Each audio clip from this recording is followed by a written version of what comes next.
Iron ore climbed the most in 7 months in trading this week on speculation that China may accelerate construction projects and take measures to counter slowing growth. On the line now to walk us through his projections for the industrial metal is Casper Burgering of ABN AMRO. Casper, walk us through China's hold on the iron ore market and how the country's present outlook is shaping it. Well, iron ore prices started the year at $135 per ton, but lost until now $21, and that's a decrease of almost 16%. And lately, market sentiment has weakened because an already oversupplied market with weak global demand, steel production is still increasing. The weak flow of economic data that came from China also did not help very much to the sentiment, and prices softened further. And currently there is sufficient stocks in the market to meet any increase in demand for iron ore. And given also the list of projects that will bring on new supply in the market in the coming 2 years, oversupply will remain an issue in this market. But we expect that after the seasonal weak first quarter, a recovery of the construction activity due to the stimulus and a revival of the steel demand should be supportive for iron ore demand in the future. Could these plans be enough to soften the supply glut noted in exporter nations such as Australia?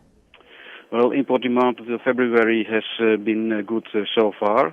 In February, iron ore imports dropped by 29% on a monthly basis, but the imported volumes increased by 9% on a yearly basis, and that's of course positive. The major supplier of iron ore to China is Australia, which has a share of 52% in the total imported volume. And we expect that Australia will remain the most important supplier of iron ore for the coming next years. And also with the improvement of the steel PMI, the sector looks to be rebounding, and this will be, of course, beneficial for the iron ore market.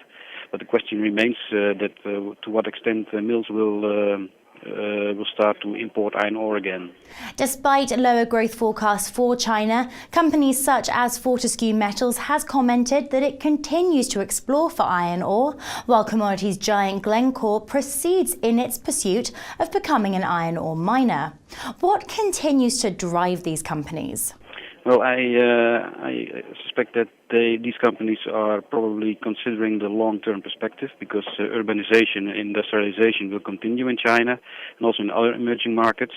And for this purpose, countries need steel and thus iron ore. And currently the urbanization rate for China is approximately 48%. And a lot of external research shows that it is expected that this will increase further in the coming years.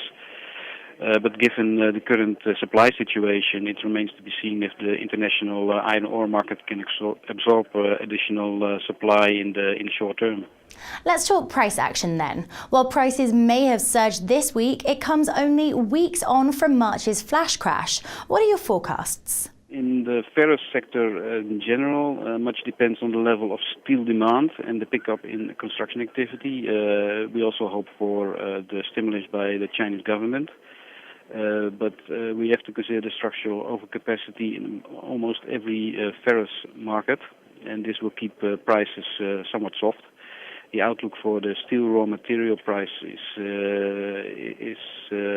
somewhat mixed. Iron ore prices could increase somewhat in the next few months due to seasonal factors and a pickup in construction, but coking coal prices could soften even more because of the persistent oversupply in that market. And for instance, for iron ore, we expect in the short term prices could get some support, and we expect a price of $180 per ton and that's an increase of approximately $4 from current level. And for 2014 average, we expect, however, that prices will soften in comparison to the 2013 average price. Casper, thank you. That's all we've got time for right now, but Monica Gibson will be back with your next Commodities Corner fix on Thursday. Thanks for watching.